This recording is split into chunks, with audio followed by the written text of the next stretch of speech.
Welcome to the Beyond the Velvet Rope podcast. I am your host, Neil Oates Jr., and today we're talking about a side of leadership that doesn't show up on the org chart, the emotional weight of carrying the mission, making the tough calls, and learning when growth requires you to loosen your grip. My guest today is Mr. Mark Goldfinger, General Manager and Head of North America at Mindspace. Mark has helped shape flexible workspaces for everyone from early stage startups to global organizations. And before Mindspace, he spent years at WeWork, leading teams across multiple markets. So Mark specifically understands what it takes to scale without trying to be everywhere at once. Mr. Mark Goldfinger is also a former college tennis captain, not former athlete, Mark, right?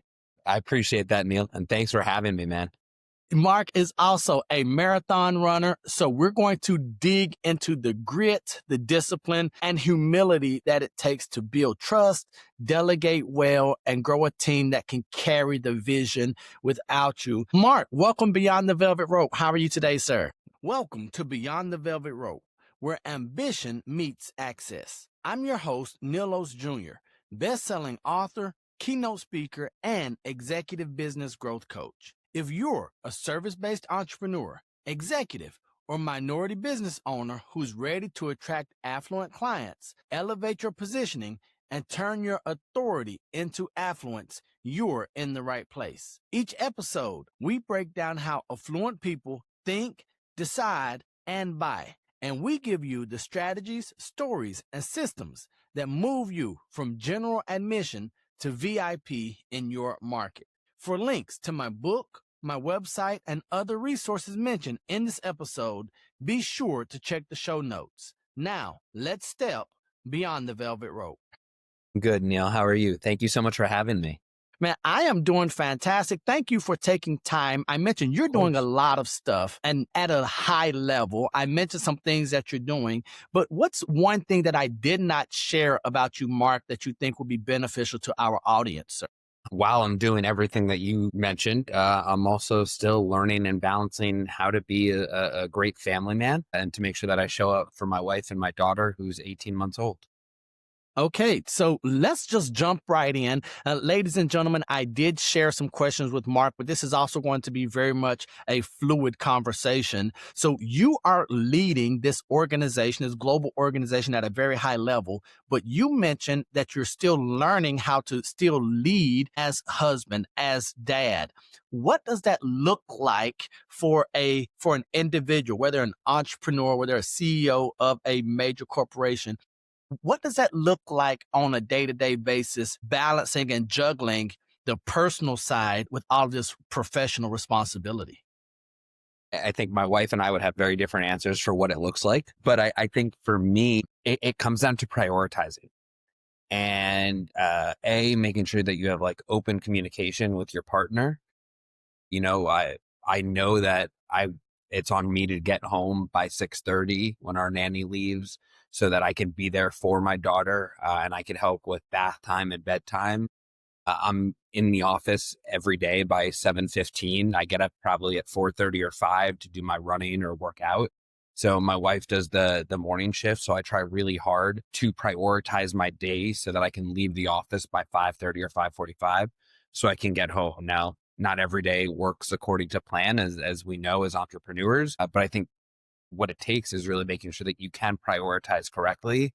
And even if it means jumping back online at 7:30 and maybe I don't get to really be there with my wife, you know, because we're having dinner and I'm doing emails or trying to finish up work, but really trying to make sure that I can come home and be there for my daughter is really very important.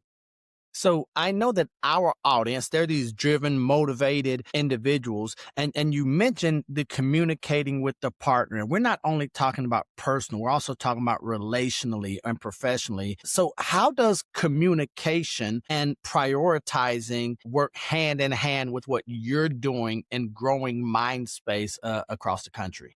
Yeah, I think, look, I've set out with very large goals and being very ambitious, right? I think this starts with any athlete, right? No one goes out and like, I'm going to be a mediocre tennis player today, or like, I'm going to be a mediocre marathon runner. Like, no, like you want to push yourself, right? Like when you're competing at that level, it's because you have a certain amount of drive inside of you to give you that hunger to go out and get a little bit more.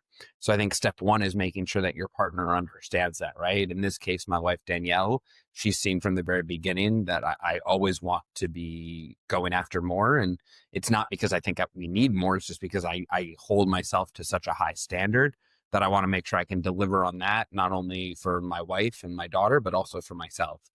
And then I think if she can understand that, or your partner understands that, and then you translate that into the workforce and what we're doing at Mindspace, she understands why I'm working late hours. She understands why, I take calls on the weekends because our HQ is based in Israel. So their working week is Sunday to Thursday, right? So I don't have them on Friday. So I have to make up time on Sunday because I need that additional fifth day, right?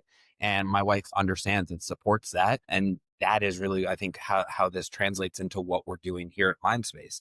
I also know that, we are building something great here, right? I joined the company about 18 months ago, and the team has done an unbelievable job of stepping up to a whole new level that I don't think HQ saw happening so quickly, right? 18 months ago, Mindspace US was at about 60% occupancy, and we were losing money. At the end of 2025, we are at 90% occupancy, and we are profitable across the US, right? This is not something that a lot of operators achieve in such a short amount of time, especially when they've doubled their portfolio, which Mindspace did back in 2023, going from 3 locations to 6 locations across the US. So all of this drive and ambition is also then seen with my team on the ground, right? They see a leader and a manager who's in the trenches with them. The team comes in to open up the building where I sit in Williamsburg. I'm already there, right? They're like, oh, good morning, right? Like I typically leave when they leave and I come in an hour and a half earlier than them. Now, I'm not better or worse than any employee. We all have our own jobs to do. But I think as a leader, you need to really practice what you preach. You need to show the team that you are in the trenches with them and that you are fighting for them, because that's going to get them just as hungry, or hopefully just as hungry as you need them to be, so that we can go after the same growth. All right, Mark. So I want to back up because once you have great energy, oftentimes you forego the technicalities or the formal order. Could you just tell us, what do you do at Mindspace? What is your actual job there, sir? I sit and smile. I let the team do all the work, man. So I'm the general manager for North America. So on a job description, I oversee all 6 of our locations from an operations, community, sales, marketing, facilities, IT perspective.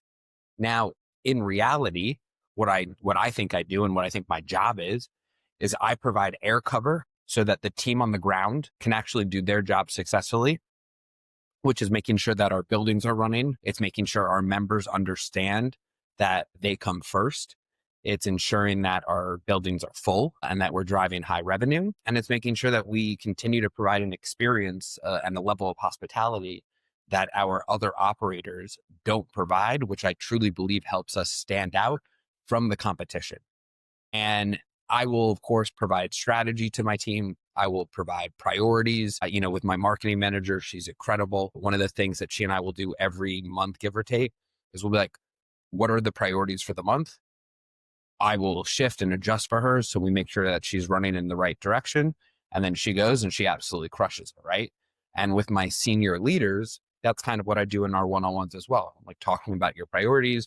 What do you need my support in, right? I end every single one-on-one with, is there anything I can help with? Is there anything else you need from me? Because at the end of the day, my job is to make sure that they are set up for success. If they win, they're winning. If they mess up or they fail, that's on me. That's not on them. That's on me 100%. And it's my job to make sure that doesn't happen. So I love that. And so you've already talked about the progress that has been made from 2023 to the end of 2025. So I am going to ask, what is Mr. Mark Goldfinger in the next 12 to 24 months? What would success look like from your vantage point for your team and what you're building over at Mindspace? Yeah. So I'm going to push it out a little bit more because I Okay. think what my true success, what I really want us to be, is going to take more than 24 months to hit. Mindspace started about 12 years ago as a boutique flexible office space provider, right? We had our first locations in Israel. Then we found an incredible partner to grow the business in Germany. We continued scaling across Europe, Amsterdam, Romania, Poland. And then in 2018, we started to expand into the US. Up until this year, the US was either our fourth or fifth largest market from a revenue perspective. I say this with a smile, but everyone knows this at HQ. I want the US to be the largest market within Mindspace. Right now, Germany is the largest, and then Israel, and now the US. We surpassed the UK earlier this year. The UK GM and I have a very friendly competition going. So I'm very happy I can't wait to see him in January. But I want us to be the largest market because I truly believe that the flexible workspace solution for the US and Mindspace is untapped, right? We are really still at the beginning stages of what Mindspace can achieve in the US. And success for me over the course of the next 12, 24, 36 months looks like a way for me to continue showing and proving to HQ that the US should be our largest market. Okay, so I love that you have the ambitious goal there. And then I know that athlete in you, that competition. You're like, hey, UK, it's friendly We're coming. competition, but there's still competition. So just be aware. So by the time this episode is released, you've probably had that conversation, and we know there's going to be some great energy there. Absolutely. Mark, I heard you say something earlier just now. You talked about the boutique flex space, and then you've mentioned already a couple of times about the experience. Yeah. So would you talk about this piece here, that what Mindspace is doing that's different from others in the space? You're really focusing on the experience, and that's your product more than just the room or the physical space. Would you share what you think that Mindspace does different than other competitors that are in that space, please? Yeah, absolutely. Look, there's a dozen operators around the US, if not more. There's actually a lot more. Let's call it a dozen for the sake of this conversation. Everyone provides a desk, a chair, a lockable filing cabinet, a trash bin. Everyone provides coffee, some sort of fruit water, sparkling water in a common area, right? That's standard in coworking. What makes you a premium operator is your fit out, your build out, the way in which when you walk around, beautiful exposed red brick, nice couches, elevated coffee experiences, a barista, networking events, food and beverage opportunities. And then I would say there's, let's call it half a dozen of truly boutique premium operators out there. Now, to step up even further, it's about the experience. The experience is how you are going to separate from the other players out there. And that starts with when a member or a guest or a potential lead walks in the space and how they are made to feel. We know all of our members by name. We know what they're working on, right? Hey, Neil, how was your weekend? How was your child's soccer game, right? You know how you were having that issue with an engineer, 2 weeks ago? Did you get that solved? Because if not, I actually know this company that's run by Eve down the hall from you. She actually has a ton of engineers that they work on side projects. I can make that introduction. So all of a sudden now you're coming into a space that you feel excited about. You feel like you're seen. You remember, you look like you're about my age, right? You remember the old show Cheers, where everyone wants to you want to go a place where right? Where everyone knows your name. And that's what we really see at Mindspace, which I think helps separate us. I had a offsite, this will air in January. I had an offsite in December with my team. I brought all of my direct reports for one day, and we walked through what our North Stars are, and we walked through how important hospitality and experience is. And then I had a similar meeting with the entire US team the day after. We all hung out, celebrated our successes.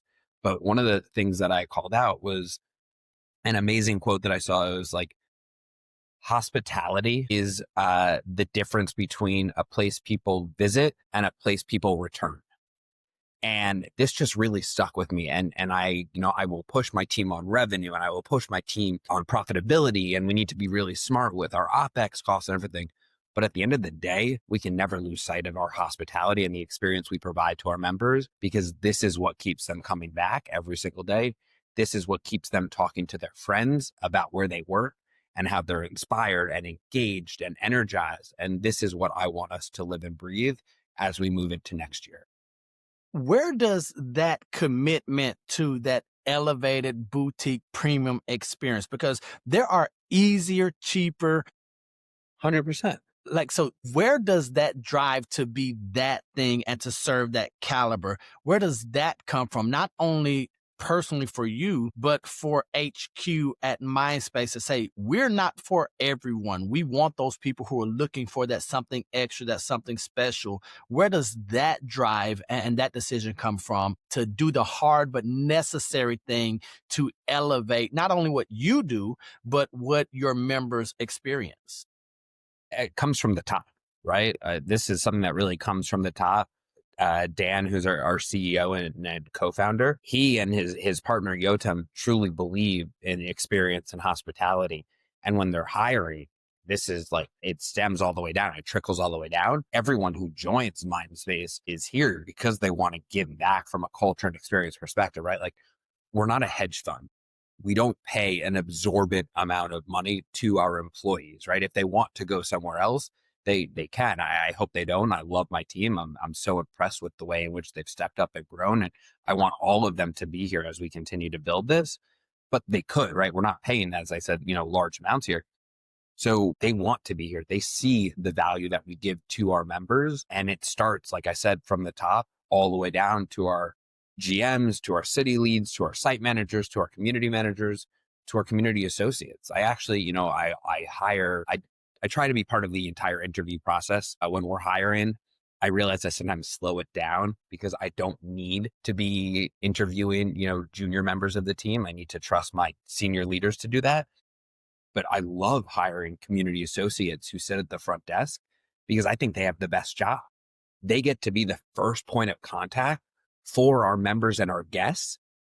And they set the stage, right? They set the tone, they set the stage. If someone walks in and you go to hotels right now, you check into the hotel and the receptionist is typing away on the computer, not looking up. You're like, excuse me, hello. But if you come in and the receptionist looks up immediately and is like, good afternoon, sir, how are you? Or ma'am, right? Or, hey, how's everything going? How can I help you today? You're like, all right, this place is cool. Like, you set that stage. So I think that's how we drive that. So it's a little long-winded, but.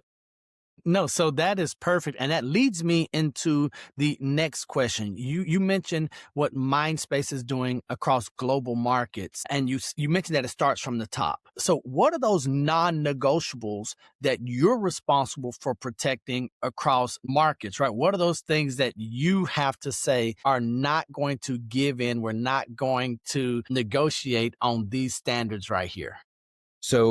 So funny you asked that question. So I just went and got a second notebook. I'm a big notebook person. I'm also a big Post-it person. My team makes fun of me for all my Post-its. But as I mentioned, we did the senior leadership offsite last week. And we talked about our different languages and how we need to communicate with each other and what our energy levels are. And one of the things we took away with was, what are our non-negotiables? Right? And how can we make sure that we don't sacrifice this for anything as we move into next year? And the kind of like 3 or really kind of like 5 non-negotiables were: we need to be present, attentive, and respectful.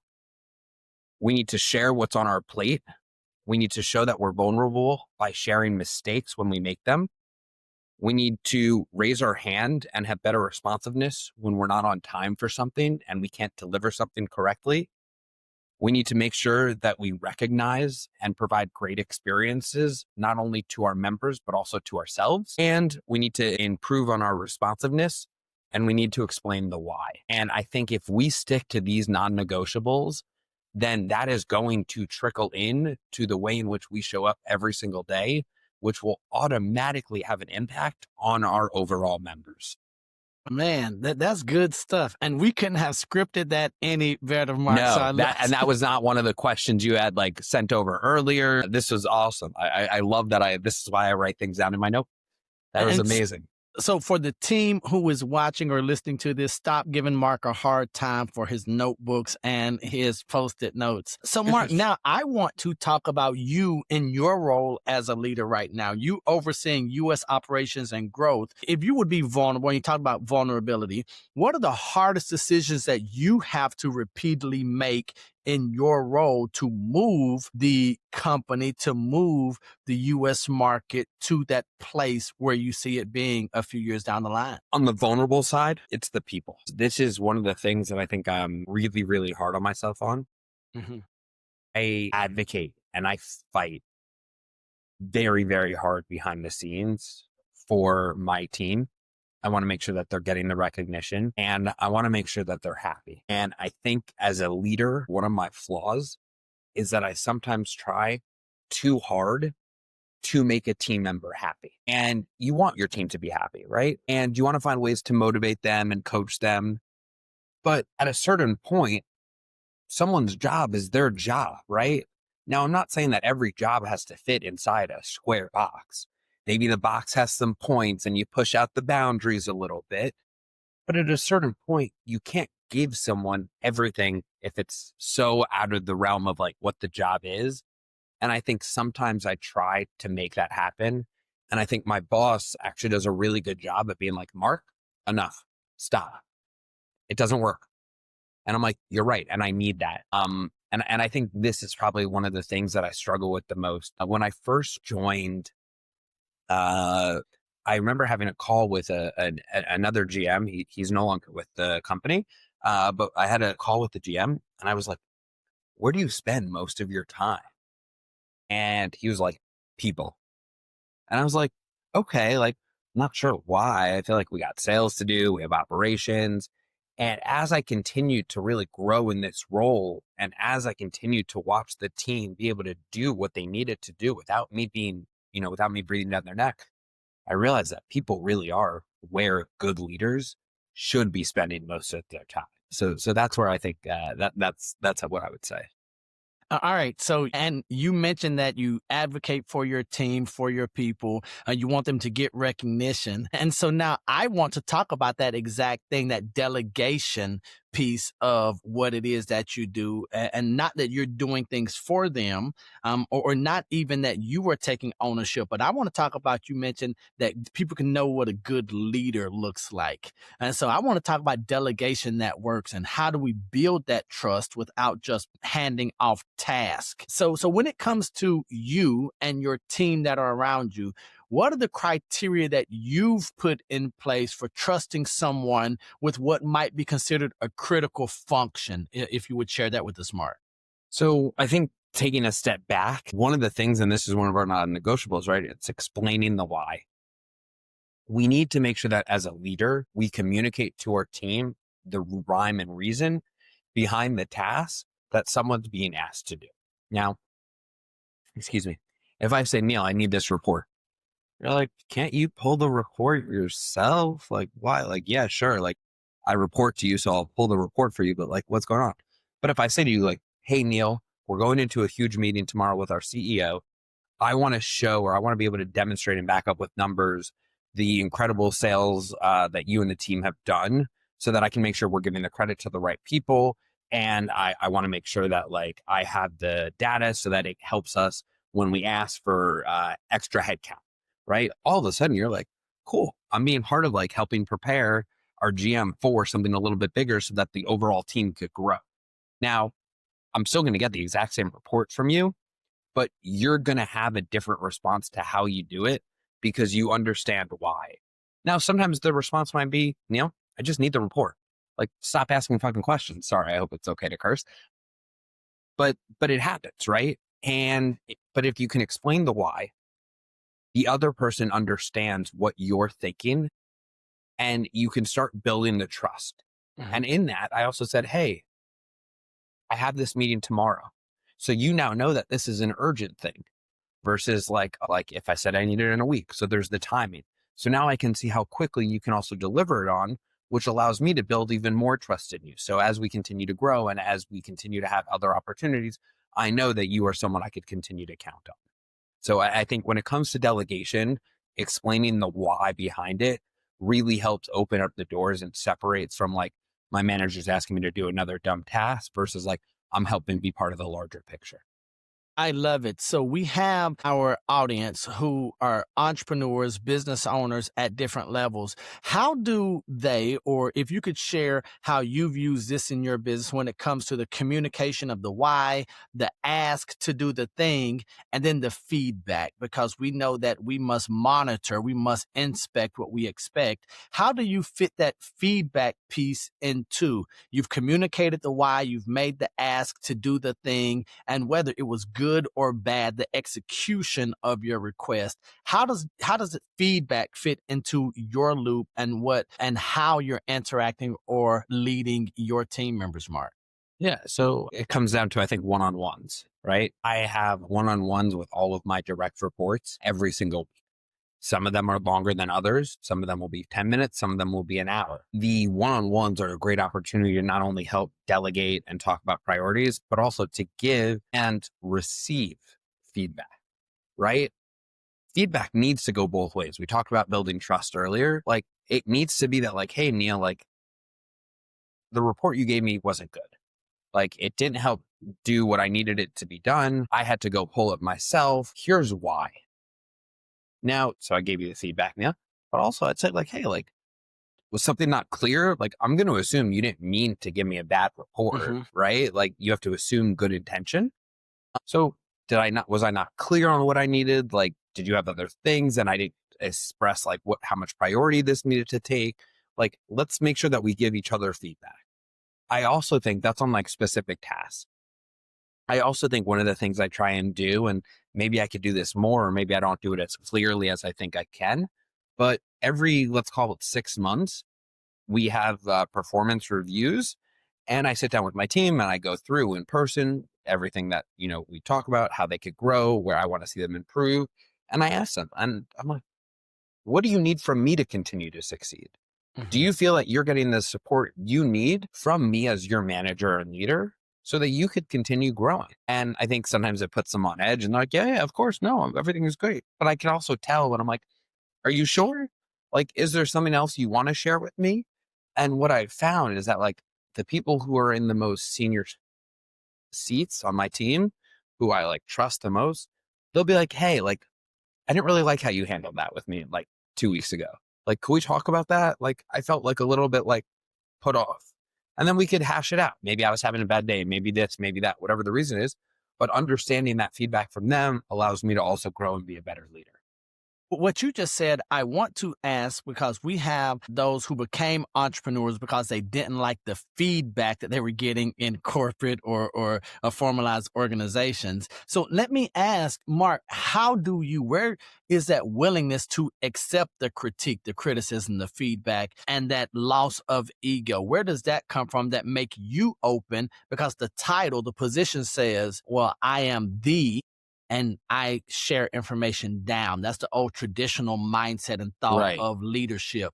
Where does that willingness come from for you to say, hey, give it back to me? And I know you continue to mention this word trust, especially with those people that are high in your organization. So, how do we as entrepreneurs, as leaders, as business owners, become accepting and receptive of that critique, that feedback coming from our direct reports? Yeah. So a few things. So one, you said that's the old mindset of leaders. I think that's the old mindset of managers. Managers are like, this is it. And they report out.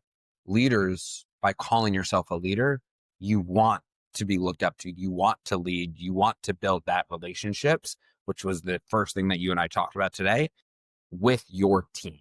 Right. And I think that really starts with how you lead and interact with the team by listening and by opening yourself and by being vulnerable, right? One of our non-negotiables, by being vulnerable, owning your mistakes, the team sees and recognizes and appreciates that.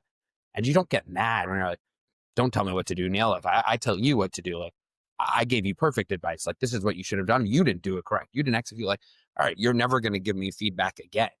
But if I'm like, no, Neil, like, you're right. Like, I could have adjusted the way I communicated that to you.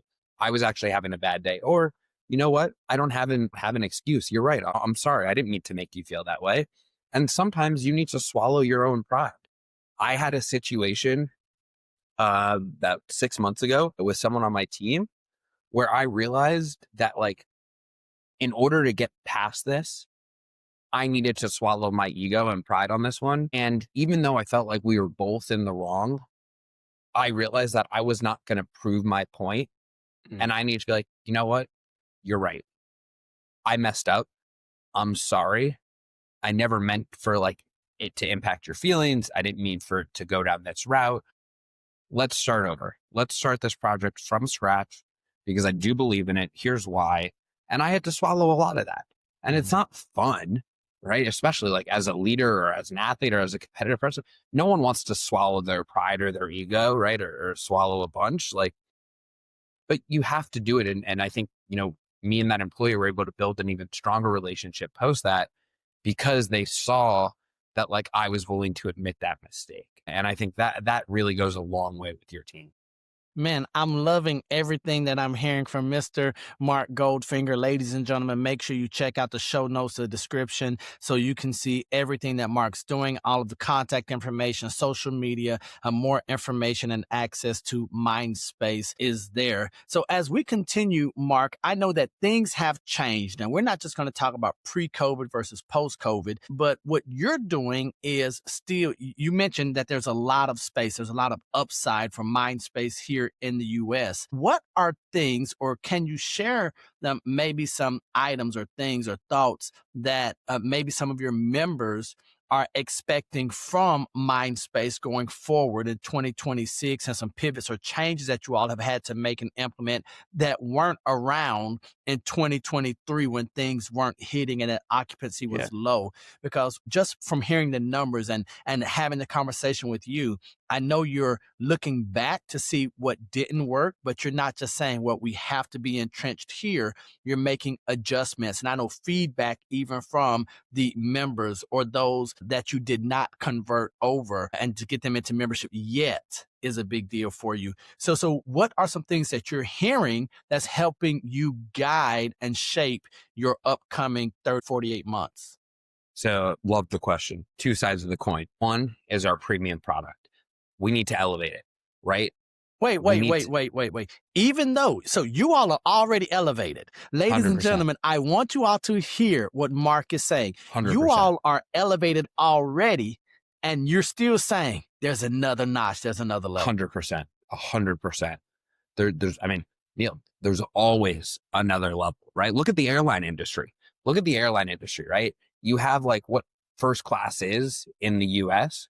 If you've been, fortunate enough to fly it, or if you get a lay flat bed, it's super nice. You get on a Delta. I'm a big Delta guy. I apologize, my plug to Delta. But you get on a Delta plane. It's really nice. You get your welcome drink. You're like, all right, this is cool. Lay flat bed, maybe if you're flying, transatlantic or international. But then you go out to Asia, and you get or the Middle East, and you get on Emirates or Qatar or Singapore Air. You are blown away. You almost can't go back to a domestic plane. You're like, what is this? This is champagne? This tastes horrific. This is sparkling wine, right? So you can always elevate your product, and you need to know that as the CEO or as the owner of whatever that business is, that you can always drive to be a little bit better, right? You can always continue to enhance your offering. So on one hand, we need to elevate our office offering. So instead of the nice black frames and the frosted glass and, the light wood desks that have been around for a decade plus at this point, let's create nicer offices. Let's create different functions within that office. Maybe someone wants the ability to buy a standing desk from us. So when they come in, there's already a standing desk there. Maybe people want to go through a catalog and say, you know what? I want an office of this size, but I only want 3 desks in it, and I want a couch. Can you help me offer? Maybe instead of the frosted glass, I want sheetrock on both sides and maybe some light wood in front to make it like kind of really premium. So there's like that premium aspect within the offices. Then on the other hand, and I think our members can expect that as we continue to grow in the US, it's something that our CEO and our head of projects and operations were already talking about. I'm Mhm. already mystery shopping other operators and seeing what they do and taking bits and pieces because I think what they're doing is really good. You need to know what the competition is doing. Otherwise, you can't improve. Then, so that's going to be coming as we continue to grow. I'm not going to change our current offices to that, but as we continue to build, we'll have Mindspace 2.0, let's call it. But what we can do in our current offices, I love your mug, by the way. I don't know if people see the video, but it's like basically his face and a bow tie. It's when you're drinking, it's phenomenal. In our existing spaces, we can elevate the more touch offerings. Like, what kind of breakfast do we offer? Can we enhance this offering? What kind of networking events do we do? What kind of lunch and learns can we do? Can we bring a barista in maybe twice a week where our members don't have to pay for the coffee because they're already paying a premium price for their offices? So as we continue to move through the first half, as we continue to move through the first half of 2026, our members will be able to see very quickly an elevated F&B offer. And so here's where what I want to ask, because you all are already elevated. What's a misconception that those who have not experienced the flex space, co-work space, what's a misconception that you're aware of or that you're hearing that you at Mindspace are working to combat for those who are considering, or they're saying, well, no, it's just I walk into this one big room and it's going to be noisy. So what are some of those misconceptions or myths that you all are having to overcome on a regular basis? I'm too large of a company for co-working space. Let's go right there. Keep This going. is my favorite one. No, I don't believe in co-working. I'm way too large of a company. First of all, you only have 65 employees, so you're not that large, respectfully. But co-working has this like misconception that there's still beers on tap and tequila shots on Tuesday night and all of this like fun party frat boy-esque energy. And that's not the case, right? People come in here to work, to hustle, to bring their business to the next level. We have companies, we have Fortune 100 companies here. We have one of the largest cruise lines in the country working out of one of our spaces. We have one of the top airline companies in the United States who have offices out of one of our locations, right? We have global organizations who are looking for whether it's swing space, whether it's satellite offices, whether it's ways in which to reduce their overhead and don't need 100,000 square feet of real estate on their P&L. They want to find a flexibility option. All of these companies turn to operators like Mindspace because they know that they can get great value from us. They could see and have their employees have a great experience with us, and they could save a ton of money. So I think one of my favorite things to combat, and I've been doing this now for over a decade, is that I'm too big to be in a co-working space. And Late, I don't think there are companies that are really bigger than Apple and Meta, because if they can work out of a co-working space, I think we all can.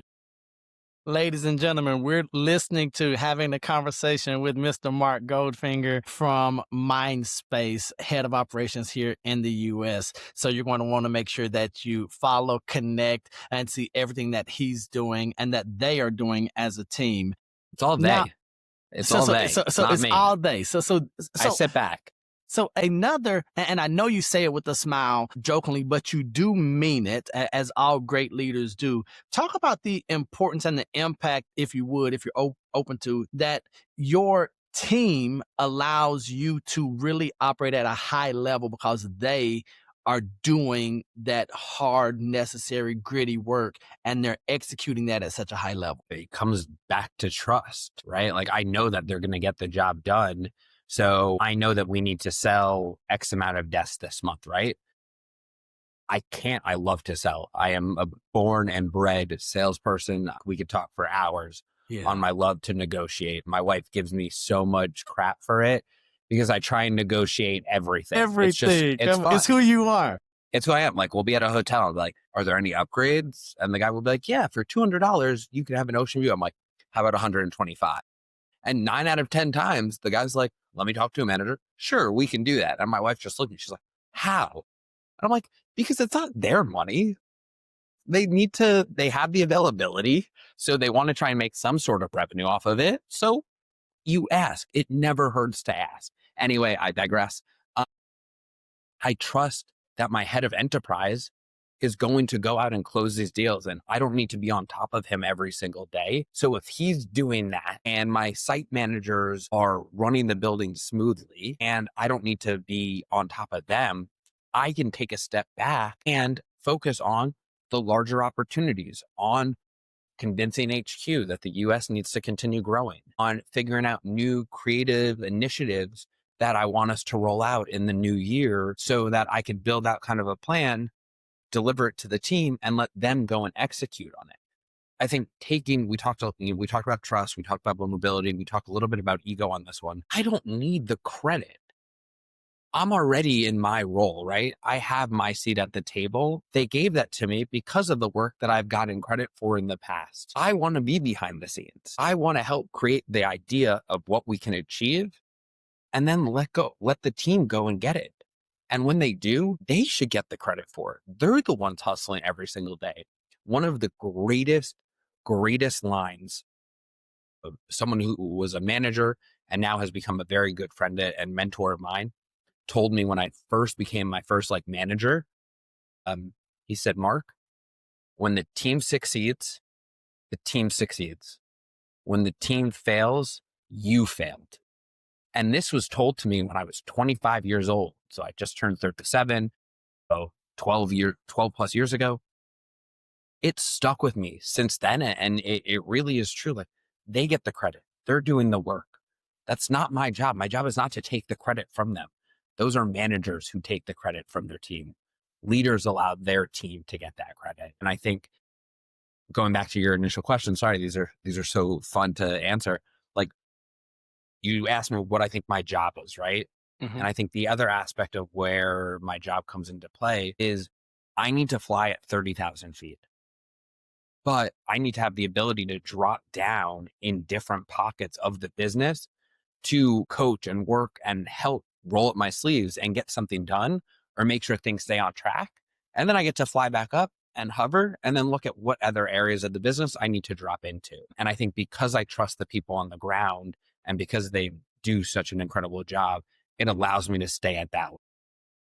Man, this is great stuff. And so one, I want to tell you, thank you for continuing to share. And so I'm loving all of this because I get to listen to it live now. I also get to listen to it in post-production. And then I get to take more notes when I actually go back and listen to it after it's published. And so I'm going to implement and apply a lot of this stuff to my business. There is this dirty word that you continue to say and you cannot get away from it. And that word is trust.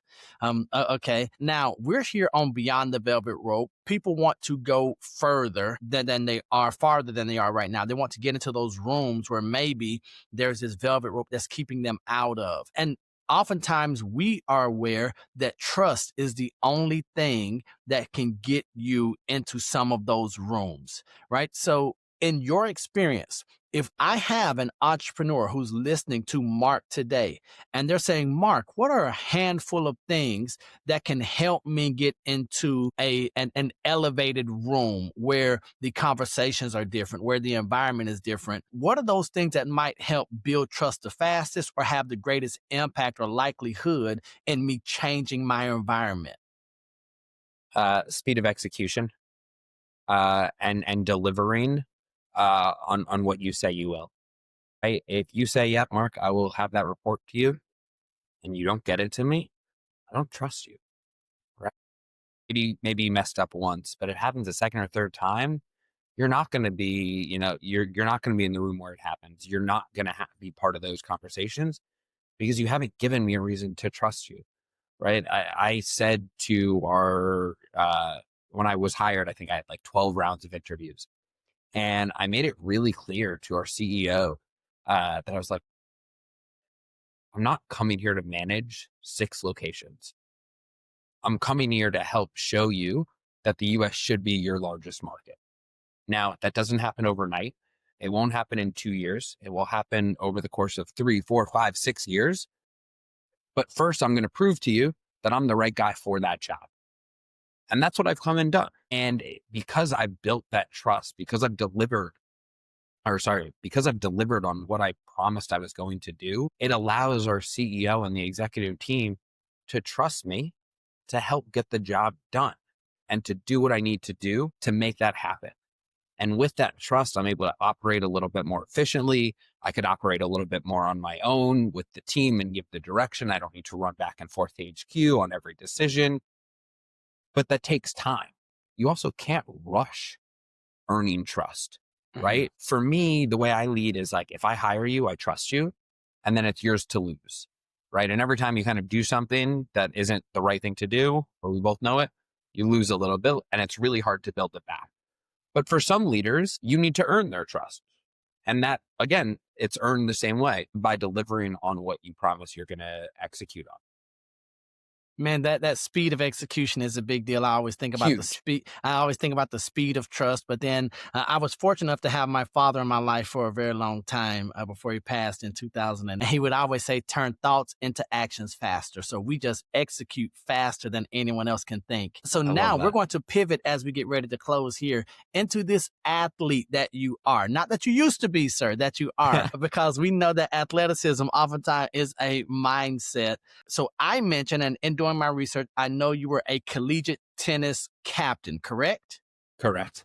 So I believe that I'm going to say all evaluated experience is valuable. So you being a tennis captain, what has that done for you in the role that you are occupying now at Mindspace? Motivating and leading by example, right? And, I was on my tennis team. God, it pissed my coach off so much. So I was on my tennis team. My coach and I did not see eye to eye. And the coach asked everyone to nominate who they wanted to be captain. And it was pretty much unanimous. And coach was like, all right, did you guys nominate? And they were like, Mark. And he was like, really? Seriously? I was like, all right, well, this is why you and I don't see eye to eye, because I clearly should be captain. It's leading by example, right? I was not the best tennis player. I played, for anyone knows how tennis works in college, is you have 6 matches going on at a time. You play, your best player plays 1 singles, your second best plays 2 singles, 3 singles, 4 singles, 5 singles, 6 singles.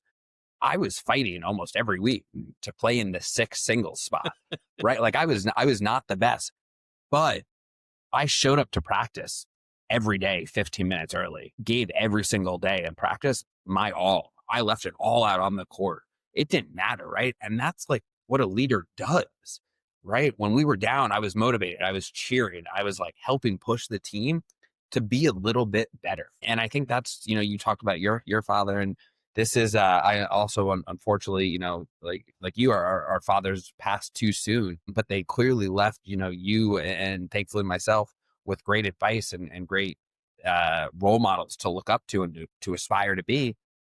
That was what my dad had always taught me. You show up for those around you, right? And I think that is something that I've also really tried to do. And I've translated that from before tennis in college to now, and something that I hope to do, really going back 52 minutes to where we started this show, is showing up for my daughter and showing up for my wife, right? And Aaron Sorkin, I think one of the greatest writers for television and media. The West Wing is unbelievable. The newsroom is phenomenal.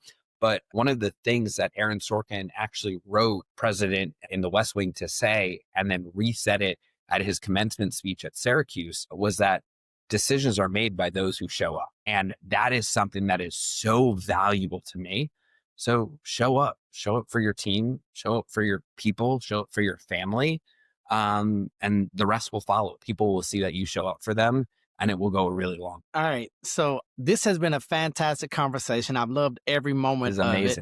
However, I do want to say, I thought that you were a sane guy, a sane individual, until I learned I am not. that you are a marathon runner.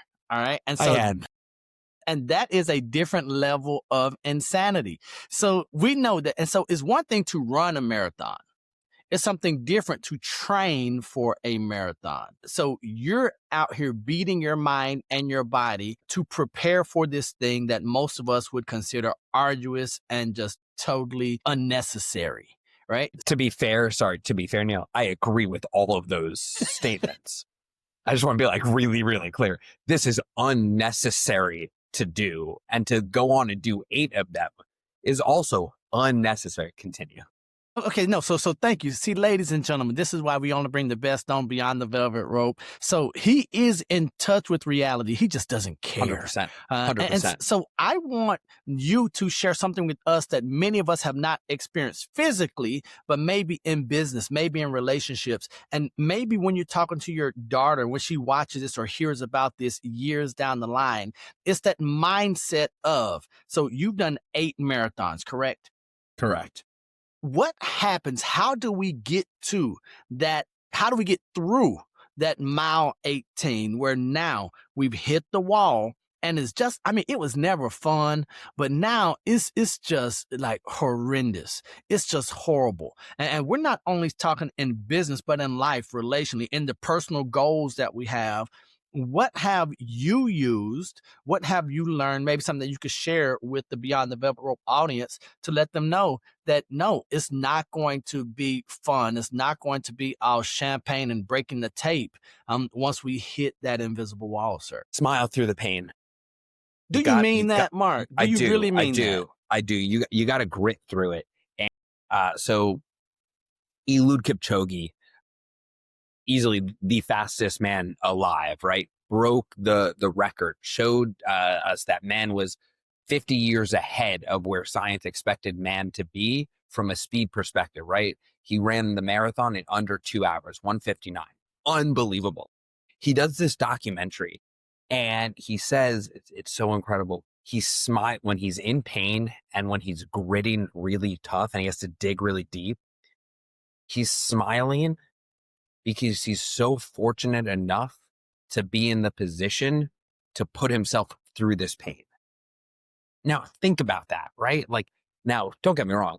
At mile 22, I am miserable, right? Like, this is like, why the heck did I do this? Why am I signing up for this? But it's not even that, right? It's the waking up at 4:30 in the morning, 4 a.m. in the morning. I do it for 12, 15, 16 weeks, right? My wife, like when I was ready to join, when I got the bid, for New York, I just ran New York back in November. And before I accepted, I said to my wife, like, are we ready for this? Like, I need to make sure that you're comfortable with this. Like, because Mark, she hold wakes on. up too. She's looking, she's like, we. Yeah. Yeah.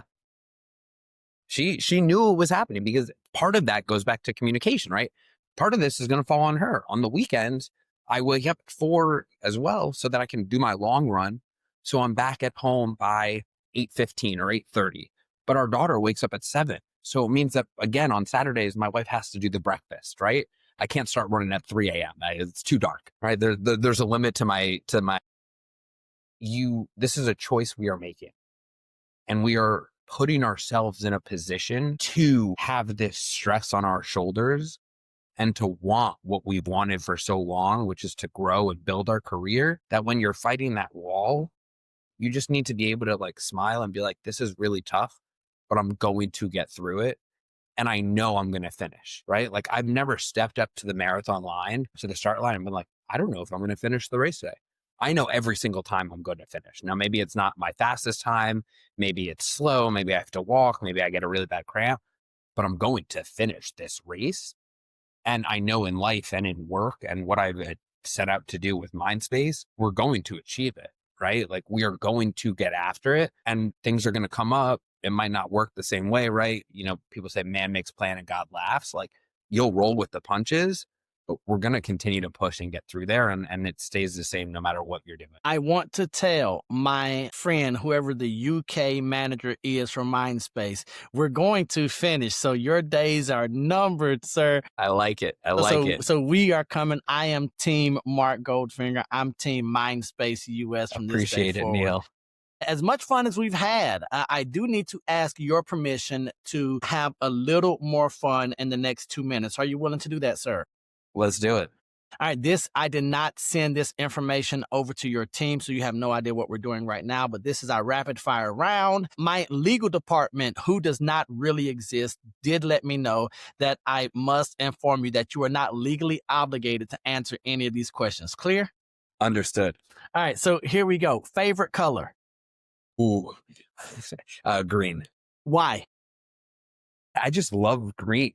Like it's just a color that I think I look good in green. I like it. Like I like green. Favorite food? Sauces, condiments. Hold on now, you've got to elaborate. Ladies and gentlemen, Mark Goldfinger's favorite food are condiments. So are you want to know? Everyone knows that I'm a sauce man. Food is simply a vehicle for me to get different sauces into my body. So we see Mark sitting down and they say, well, would you like this or this? You're saying yes and both, please. I want all the sauces you have. All the sauces. All the sauces. All and right. my biggest pet peeve is when restaurants charge like an extra $1 for an extra sauce because I'm going to do it. It doesn't discriminate me or deter me from ordering the extra sauce. And I just get annoyed because I'm like, just take the money. But here's the worst part, especially someone who offers a premium elevated experience. You're saying, we're already just going to order anyway. Correct. So just build this in two and make Correct. me feel as if, look, I love the way you think. Ladies and gentlemen, restaurateurs, if you ever have Mark Goldfinger in your restaurant, give him the sauce. Just give him the sauce. It doesn't matter. Give him the sauce. Do not get stuck on the minute details. Thank you. Superman or Batman? Batman. Why? One of my best friends loves Batman, so I defer to him. Listen, he says, I'm going to delegate the superhero conversation. Best friend, if we're Batman, we're riding together. I can tell what kind of friend you are. You're that guy that said that if he calls you 3 a.m., you're not going to get him to go running, but he said, hey, Mark, I need your help. He says, hey, I'll meet you there. I absolutely 100%. Love that. Now, I do appreciate you thinking that we're the same age. You're so kind, but we're not. I'm a little bit older than you. So I appreciate that. So I'm going to ask a question. You might not have an opinion of this, but Mickey Mouse or Bugs Bunny? Bugs Bunny. So you know who Bugs Bunny is then? Yeah, of course. Don't say of course, Mark. You have people working for you right now with you that have no idea who Bugs Bunny is. Hey, I don't want to talk about that. That makes me like, I at our offsite last week, someone told me that they were 23 years old and I lost it. I was like, I can't do this right now.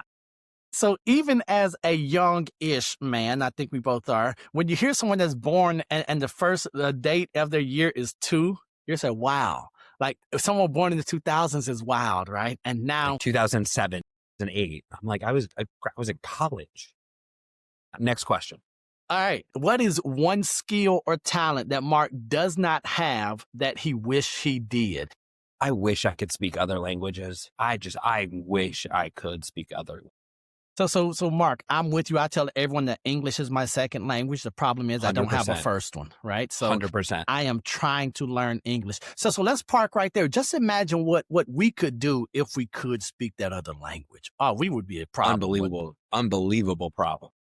So I could tell that you are a learned individual. Now, appreciate that. Insane, but learned. What is your favorite book or favorite books or either author or something like that you just go to often? I love reading like counterterrorism fiction books when I'm on vacation. Like, and I don't get to do it as much now because like my daughters are running around and I have to be a parent and on.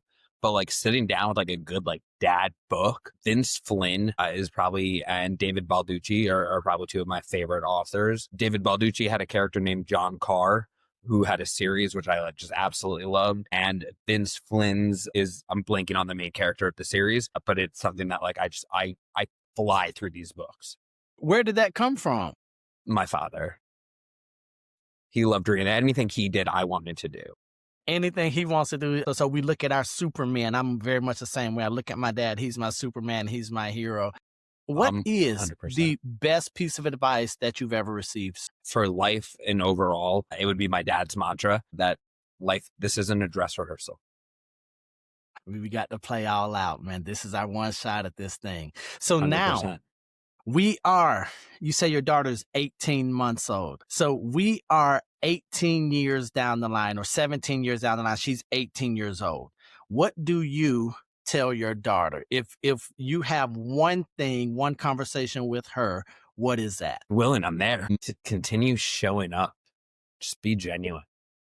Like trust your gut, trust your instinct, and like go try and just make it a little bit better every single day. Man, I absolutely love it. Final question. You might have an answer for this. You might not. I know you're doing a lot of things. You're raising a young one, so you might not have as much TV or movie time. But what is the one movie that if it is playing, no matter the time of year, time of day, if you see it, you're going to, he might have it, that you're going to stop and watch a piece of it? So for the sake of this podcast, I'm going to go with Rudy. Really? Yeah. I think that movie, like, first of all, I can't watch it and not tear up and cry. And my wife gives me so much crap about it. But Rudy is like, it's everything we've talked about for the last hour and 5 minutes, right, Neil? Like, it's about like determination, motivation, trusting yourself, pushing yourself to go a little bit further.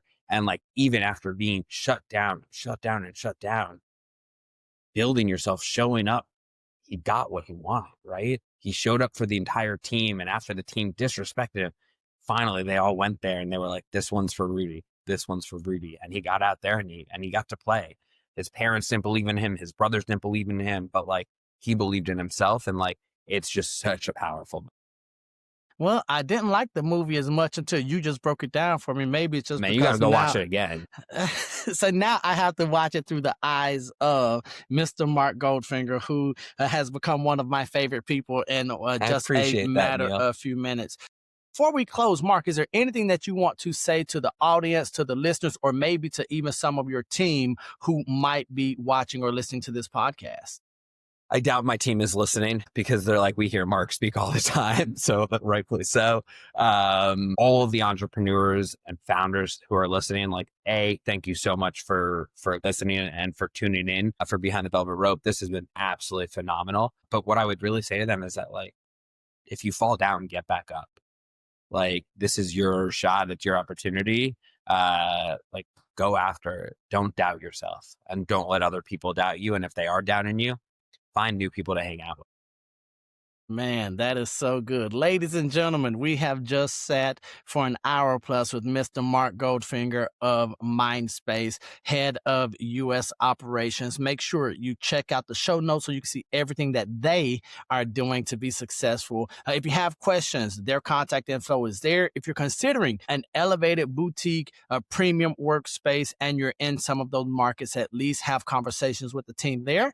Who knows? You might be a catalyst for making a decision that brings Mindspace to a new market. So I know they're open to conversation. Mark and his team, they're open to feedback. So we want to welcome that. So Mark, I want to thank you for the privilege of your time. Thank you for making me a better leader today. And ladies and gentlemen, make sure you share this podcast. Make sure that you subscribe. We read every comment. We respond because we are here to make you better. So until the next time, until the next episode, go beyond the velvet rope. Peace. Thanks, guys. Thank you for listening to Beyond the Velvet Rope.